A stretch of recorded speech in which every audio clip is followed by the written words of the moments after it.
Hi guys! Samahan niyo ako magdikit ng wall metal frame na binili ko dito sa TikTok shop. As you can see, pantay-pantay lang yung pagkakadrill ng tornilyo kasi temporary location lang yan.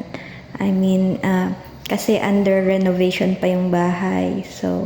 Pero dahil sobrang excited na ako na idikit yan kasi tignan nyo naman aesthetic, diba, tignan. Saka kahit na nakasabit siya, hindi siya madumi tignan sa bahay, maliwalas pa din. Yan. Tinitignan ko lang kung ano talaga yung magandang ayos, na pinapalipat-lipat ko kahit 3 lang yan. Hindi kasi ako mapakali kung ano yung maganda sa paningin ko na ayos ng metal frame. Pero tignan nyo naman kahit saan ko ilagay, maganda pa din, diba? Kasi very aesthetic talaga yan sa bahay, lalo na kung white yung background.